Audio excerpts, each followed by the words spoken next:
The Washington Post has obtained a list of demands from the Chinese government to the U.S. ahead of high-level trade talks. The Post reporting the demands range from reasonable to kind of ridiculous. President Trump has already caved on one of those demands, instructing his Commerce Department to help the Chinese tech company ZTE get back in business. Joining us now is CNN political analyst and columnist for the Washington Post, Josh Rogan. Key booking, he broke this story and got the list we're about to show you, and American Enterprise Institute resident scholar Derek Scissors. Now, Derek doesn't just have an amazing name. He also consulted for the Trump administration on China policy in the past. Gentlemen, thank you. Josh, congratulations to you. Important information. Let's put it up on the screen. All right, it's a big list of different things. But here, there are 4 pages of different things, all right? And we'll scroll through them. Josh, do us a favor and give us the flavor of the kinds of things China is looking for.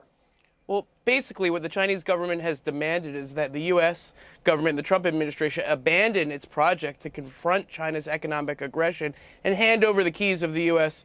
economy to the Chinese Communist Party and its related industries. And you look at these demands and the sheer audacity of them. I mean, let's take the first one. Eliminate the Tiananmen Square sanctions, which would require the Trump administration to certify that China is a good actor in human rights, which flies against all facts and evidence that exists. I mean, it's just preposterous. And then if you go down the list more, you see that they want to be involved in our infrastructure projects, and they want to be able to have free reign over our technology sectors. And these are things that the Trump administration, if you had asked me Saturday, I would have said there's no way that they would agree to. But then on Sunday, we get a tweet, and all of a sudden Trump seems to have agreed to one of their key demands, which is to let one of their worst actors, ZTE, off the hook for busting sanctions on Iran and North Korea.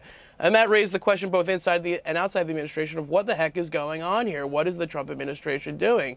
And it sends a signal to the Chinese that the Trump administration doesn't have the stomach to fight this long economic battle that is definitely coming with China, and it's bad negotiating. It sort of sends mixed messages and just leaves a lot of people scratching their heads. All right, so let's engage that scratch a little bit, Derek. The idea of why is the Trump administration doing something like helping ZTE when you have these extant issues of them abusing intellectual property and doing things that they're not supposed to do to create unfair advantage. Do you believe this is about a larger strategy, or do you have questions about whether or not there's some link between Chinese funding of Trump projects and his now newfound leniency towards them? I don't think there's a link to the funding of the projects. That project is several years old. There was Chinese involvement in it several years ago. It still hasn't gotten off the ground. I don't think that's the story here. I do think the story here is the president made a serious mistake. First of all, he interfered in a U.S. legal process, which you should not do while you're bargaining with the Chinese. They shouldn't be able to change how we're going to apply U.S. law. And second, he gave away the one action that the Trump administration has taken that has actually hurt China before the negotiations have started. That doesn't sound like art of the deal. So we have a bargaining mistake and we have a political mistake. I don't think there's any connection to the Chinese participating in a project in Indonesia. But why would he do something, Derek, that is so obviously inimical to the momentum you had before and the stated proposition of what would create balance? Well, I agree with you that it is inimical. I mean, there's a phrase in the president's tweet, too many jobs in China lost. Right. You know, the whole idea was to bring those jobs back to the United States. That's what he ran on.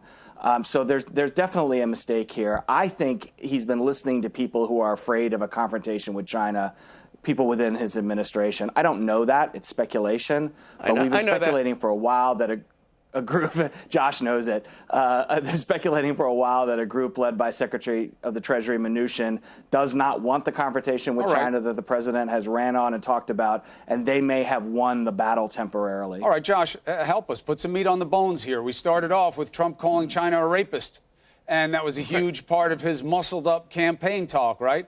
And now he's doing something that I don't think we would have seen any of the last couple of administrations do. Make sense of it. Well, President Trump has been saying this since 1989. He believes in his heart of hearts that the Chinese government is screwing us on trade and all sorts of other things. And that's something that he hasn't changed his mind on. What's going on inside the White House is all-out warfare between a camp led by Secretary Mnuchin and National Economic Council Director Larry Kudlow on one side, USTR Lighthizer and Peter Navarro on the other side. Wilbur Ross is back and forth. It's hard to tell exactly where he is on any given day.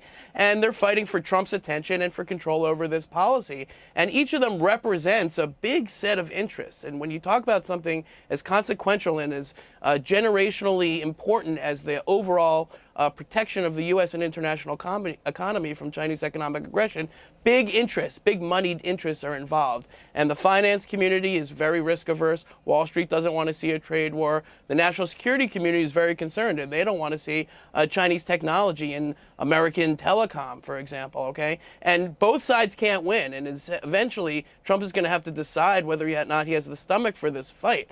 And my opinion is that we have no choice but to fight it, and that means engaging with China in these kinds of talks to try to get them to change their behavior, and then if they won't change their behavior, messaging to them clearly that we're going to defend ourselves, and we're not quite there yet. And this was a huge step back in that regard, and one I think that the Trump administration already regrets. And are you on the same page with Derek that you don't buy the China's financing Trump's deal, so he's being nice to them theory?